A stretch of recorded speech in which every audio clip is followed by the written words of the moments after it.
BSc second year inorganic chemistry paper first unit first lecture 6 में हम बात करेंगे ट्रांजिशन सीरीज के विभिन्न तत्वों के ऑक्सीकरण अवस्थाओं के बारे में, उनके उत्प्रेरकीय गुणों के बारे में, अंतराकाशी यौगिकों के बारे में और यौगिक रंगीन क्यों होते हैं, कलर्ड क्यों होते हैं और ट्रांजिशन सीरीज के तत्व हैं उनकी प्रकृति संकुल यौगिक बनाने में क्यों होती है, इन सब पॉइंट्स के बारे में हम डिस्कस करेंगे इस लेक्चर 6 में।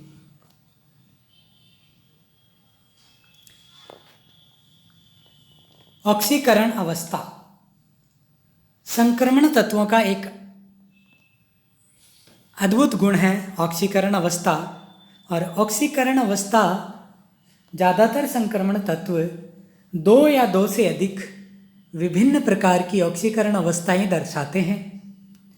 कुछ तत्व जैसे 12वें वर्ग के तत्व वे केवल एक ही ऑक्सीकरण अवस्था दर्शाते हैं, बल्कि ज़्यादातर संक्रमण धातुएं विभिन्न प्रकार की ऑक्सीकरण अवस्थाएं दर्शाती है।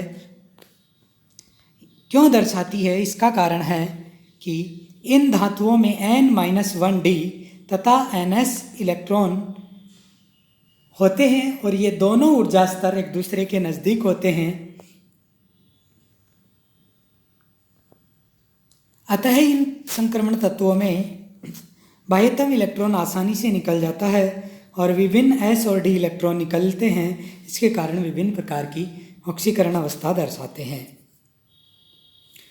उदाहरण के लिए हम मैग्नीज लेते हैं Mn, जिसकी बहुत सारी ऑक्सीकरण अवस्थाएं हैं। निम्नतम उच्चतम सभी ऑक्सीकरण अवस्थाओं को हमने मैग्नीज की सभी ऑक्सीकरण अवस्थाओं को इस सारणी द्वारा दर्शाया है। मैग्नीज की ऑक्सीकरण अवस्थाएं 0 से लेकर 7 तक होती है, +1 +2 +3। इसका विन्यास हम जानते हैं।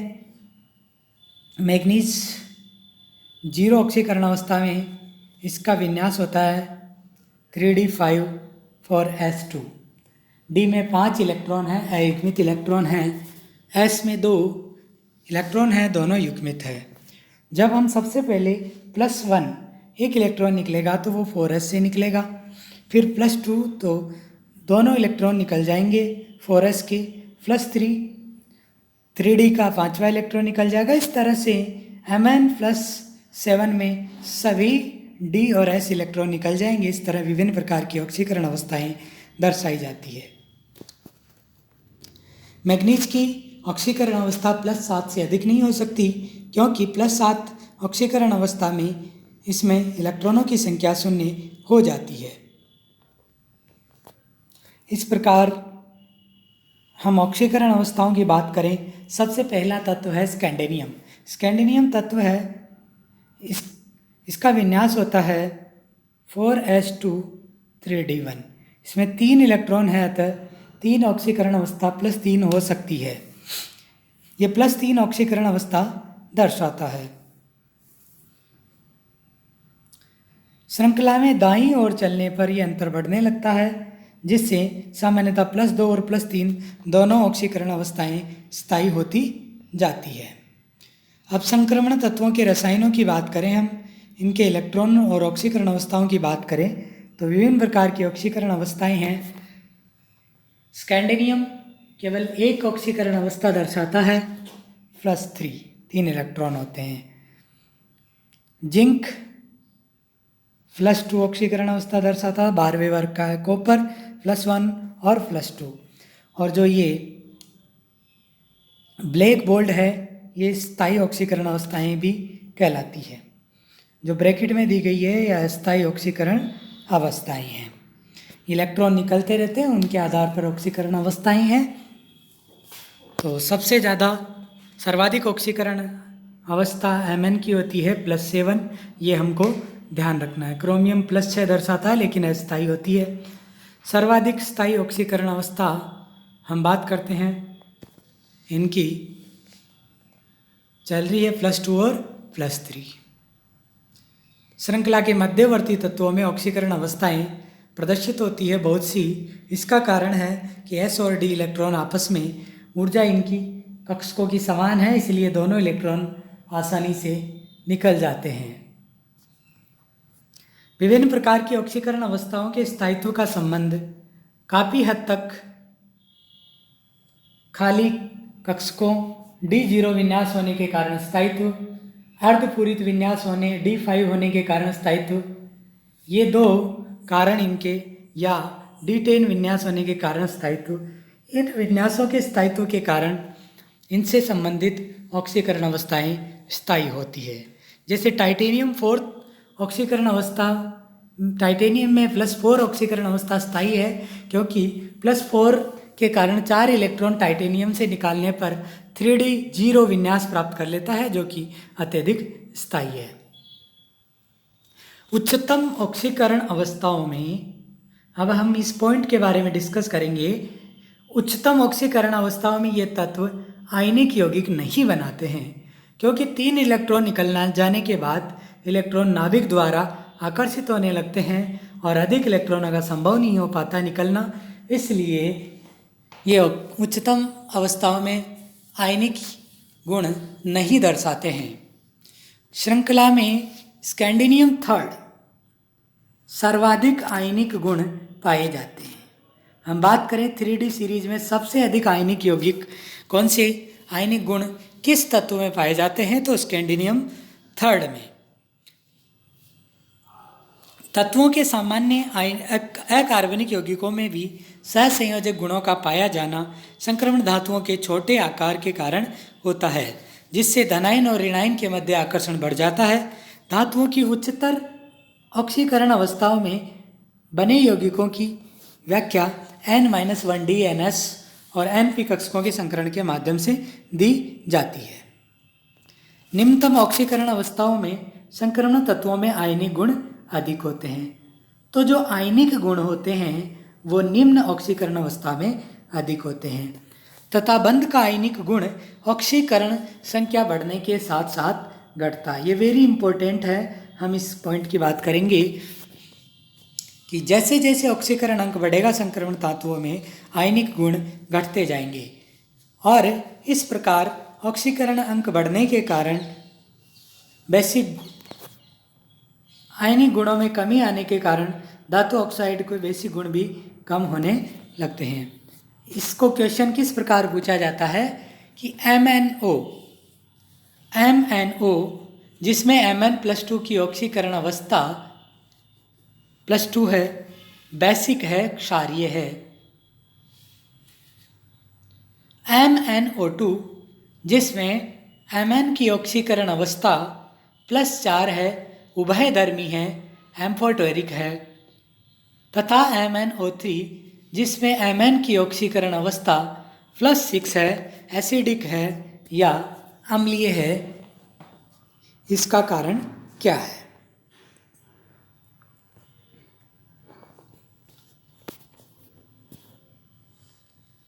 अनुचुंबकीय प्रवृत्ति।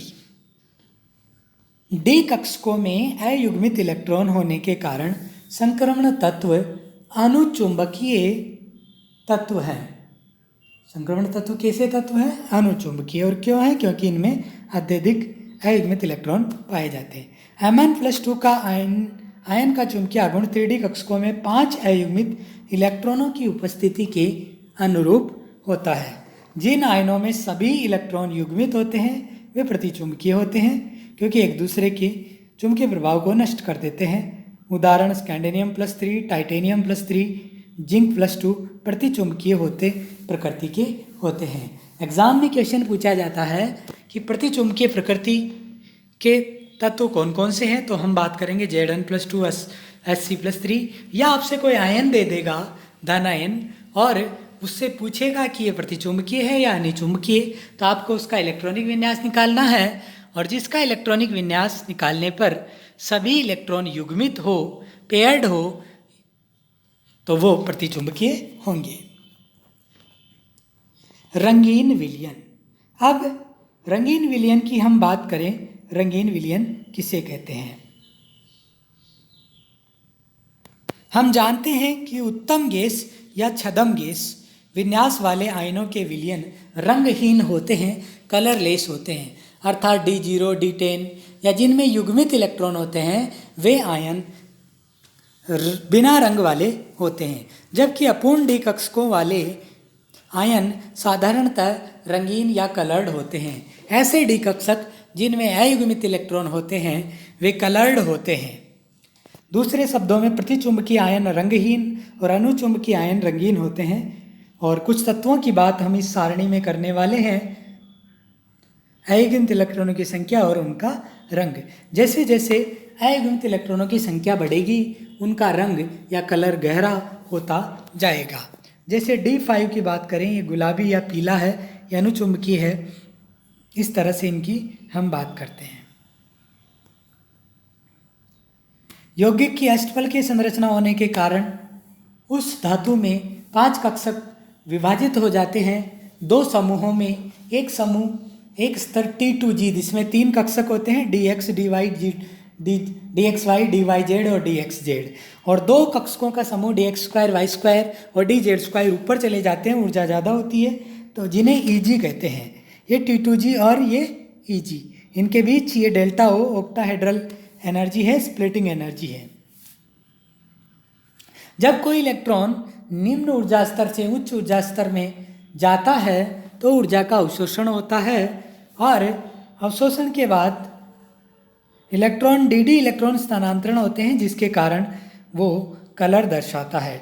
D5 विन्यास वाले आयन अधिक स्थायी होने के कारण अवशोषण का विरोध करते हैं, इसलिए Mn+2 और Fe+3 हल्के रंग वाले होते हैं। इंपॉर्टेंट क्वेश्चन है कि Mn+3 और Fe+3 जिनमें 5-5 अयुग्मित इलेक्ट्रॉन हैं वो हल्के रंग वाले क्यों होते हैं? कारण है कि D5 कक्षक विन्यास स्थायित्व होने के कारण DD ट्रांजिशन उनमें स्थानांतरण नहीं हो पाता है, अवशोषण का विरोध करते हैं, इसलिए ऐसा होता है। संकुल यौगिक संक्रमण धातु आयनों का एक विशिष्ट गुण है जो उनको संकुल बनाने की प्रवृत्ति रखने का प्रमुख कारण है। संकुल धातु आयन हैं, उनमें संकुल बनाने की यौगिक संक्रमण धातु या डी ब्लॉक के धातुओं के संकुल यौगिक बनाने की जो प्रकृति है उसके निम्न कारण है। पहला कारण है छोटे परमाणु आकार का होना, इस कारण उनमें आवेश घनत्व अधिक हो जाता है। दूसरा है उनके पास N-1D NS व NP कक्षक उपलब्ध होना, जो खाली कक्षक संकरित होकर नए कक्षक बना देते हैं, जिससे दाता परमाणु से इलेक्ट्रॉन ग्रहण करते हैं। तीसरा कारण है ये बहुत सी ऑक्सीकरण अवस्थाएं दर्शाते हैं, इस प्रकार संकुल पदार्थ बनाते हैं। केंद्रीय धातु आयन बंधित धातु आयन ऋणायन या लिगेंड कहलाते हैं। उत्प्रेरक सक्रियता कैटालाइटिक एक्टिविटी की बात करते हैं कि संक्रमण तत्व या यौगिक बहुत अच्छे उत्प्रेरक होते हैं। रासायनिक अभिक्रियाओं में ज़्यादातर उत्प्रेरकों के रूप में यही काम करते हैं। और उदाहरण के लिए हम लेते हैं ओलिफिन या एल्कीन का हाइड्रोजनीकरण करें तो निकिल उत्प्रेरक काम में आता है। H2SO4 बनाने के लिए SO2 या कॉन्टैक्ट प्रोसेस में NH3 के ऑक्सीकरण के लिए इनके लिए प्लेटिनम उत्प्रेरक का कार्य करता है। संक्रमण धातुओं में अयुग्मित या खाली कक्षकों की N-1D कक्षक खाली कक्षकों की उपस्थिति के कारण ये संकुल यौगिक बनाते हैं, मध्यवर्ती संकुल या उपयुक्त ऊर्जा का मार्ग प्रदान करते हैं, इस तरह से उत्प्रेरक का कार्य करते हैं।